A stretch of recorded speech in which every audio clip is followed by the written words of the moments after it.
Assalamualaikum warahmatullahi wabarakatuh. Halo semuanya, perkenalkan nama saya Anissa Salsabila, NIM 21070160058 dari kelas 1B, jurusan Psikologi, Fakultas Psikologi dan Kesehatan, Universitas Islam Negeri Wali Songo, Semarang. Video ini adalah video yang saya buat untuk pemenuhan UTS dari Psikologi Umum. Selamat menonton. Pembahasan pertama kita adalah mengenai apa sih psikologi itu? Psikologi adalah dua akar kata yang bersumber dari bahasa Yunani. Dari kata psyche yang artinya jiwa dan logos yang berarti ilmu. Jadi psikologi adalah ilmu jiwa atau ilmu yang mempelajari tentang gejala-gejala kejiwaan, atau bisa juga dikatakan dengan ilmu yang mempelajari tingkah laku manusia dan hubungannya dengan alam sekitar. Lalu bagaimana sih penerapan psikologi dalam kehidupan individu?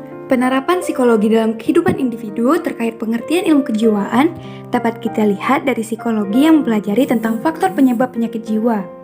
Sehingga kita sebagai manusia mengetahui bahwa hal tersebut dapat terjadi karena kelainan biologis, juga bisa karena emosi atau mental yang tertekan saat kita mengalami sebuah peristiwa. Dari sisi pengertian tingkah laku, kita juga bisa mengetahui bahwa ternyata tingkah laku manusia ini dipengaruhi oleh banyak hal loh.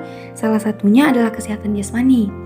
Nah, hal ini dikaji oleh psikologi sehingga kita mengetahui bahwa tingkah laku manusia itu ternyata dipengaruhi dari kesehatan jasmani seseorang. Contohnya adalah saat kita sedang sakit. Saat kita sedang sakit ini, tubuh kita akan menjadi lebih lemah sehingga menyebabkan kita menjadi sosok yang lebih pendiam atau cenderung pasif.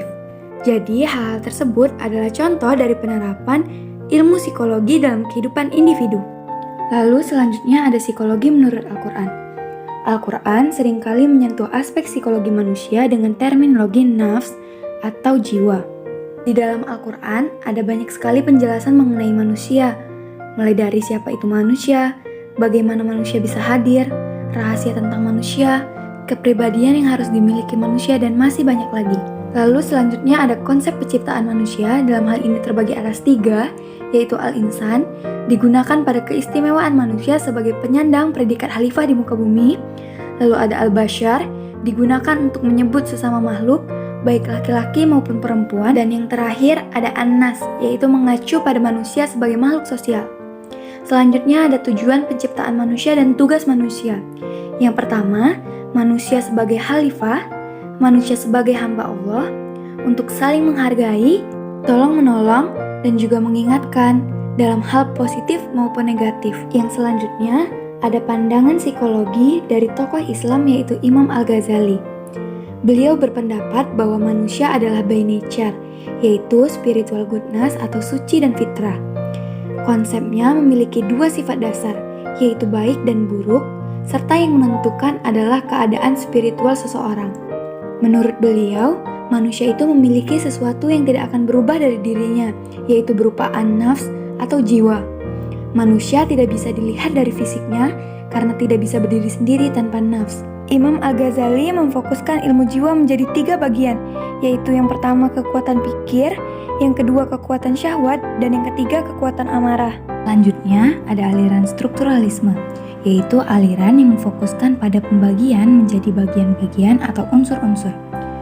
Pendekatan ini dibawa oleh Edward Branford Titchener, yang mana pemikiran ini mampu bertahan hingga 2 dekade. Aliran ini menekankan pada unsur-unsur kesadaran, di mana proses sadar dibagi menjadi komponen yang paling sederhana, dan kesadaran dianggap juga sebagai elemen dasar, di mana kesadaran ini dipandang sebagai elemen utama kejiwaan atau kehidupan mental seseorang. Metode dari strukturalisme yang bisa kita gunakan atau kita rasakan sampai zaman sekarang adalah metode introspeksi atau observasi diri. Titchener juga berpendapat mengenai 3 kesadaran elementer, yaitu sensasi, citra, dan juga kondisi afektif. Pendapat-pendapat dari Titchener inilah yang pada akhirnya memicu reaksi terhadap strukturalisme, sehingga muncul aliran-aliran baru.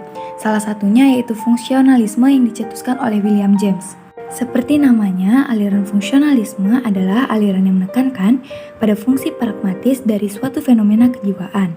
Atau dengan kata lain, aliran ini menghubungkan dan mengartikan fenomena kejiwaan dengan peranan dalam kehidupan bermasyarakat. Tidak seperti strukturalisme yang hanya membahas dasar seperti apa itu kesadaran, maka fungsionalisme membahasnya lebih lanjut, yaitu seperti untuk apa kesadaran itu, apa fungsinya, apa tujuannya, mengapa perlu adanya kesadaran, dan masih banyak lagi. William James juga berpendapat bahwa pada psikologi fungsional terkait dengan kesadaran, metode untuk beradaptasi dengan lingkungan dibutuhkan data yang berasal dari hasil observasi perilaku aktual. Lanjutnya juga ada aliran behaviorisme.